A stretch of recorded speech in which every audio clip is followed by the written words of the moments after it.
આજનો video deliver driver માટે, જે સ્કૂટર પર ડિલિવરી કરે છે ને એમની માટે. કારણ કે મેં ઘણા બધા છોકરાઓને છે ને અહીંયા છે ને આગળ જે એમની આગળ જે સ્કૂટર ચલાવતી વખતે આજે આગળ કાર ચાલતી હોય ને એમને બહુ ક્લોઝલી ફોલો કરતા જોયા છે.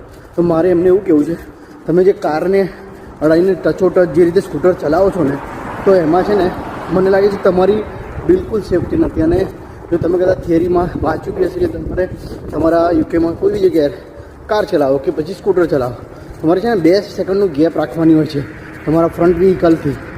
એટલે તમારે એટલું દૂર જેથી કોઈ બી સામેવાળો અચાનક બ્રેક બી મારે ને તો તમે કેવું તમે સાવધાન રહી શકો અને તમે બી સુરક્ષિત રહો, સામેવાળો બી સુરક્ષિત. અને ખાસ કરીને ઓબ્વિયસલી તમે જ્યારે પાછળથી ઠોકો છો મોટા ભાગે ફોલ્ટ તમારો જ આવે છે. અને તમે જ્યારે એટલું ક્લોઝલી ફોલો કરતા હોય તો અત્યારે લોકો પાસે ડેશ કેમ બી હોય છે, તો તમે એમાં કેપ્ચર થઈ જ જાઓ છો. એટલે એમાં 100% તમારો વાંક આવે છે. અને ખાસ કરીને શું કહેવાય, તમારી જાન એમાં ખરેખર ખતરામાં આવે. કારણ કે આજે તમે એને ઠોકો તો છો, કદાચ એના લીધે તમે જો બીજા વ્હીકલની આગળ પડી જાઓ છો અને વ્હીકલની સ્પીડ વધારે હોય તો કદાચ તમે ભારે ટ્રબલમાં આવી જાઓ છો. તો મહેરબાની કરીને સ્કૂટર જે બી ચલાવતા હોય, ડિલિવરી કરતા હોય છોકરાઓ યુકેમાં, પ્લીઝ તમે સ્કૂટર ચલાવો ને ત્યારે તમારી આગળના વ્હીકલ ને તમારી વચ્ચે છે ને 2 સેકન્ડનો ગેપ રાખજો.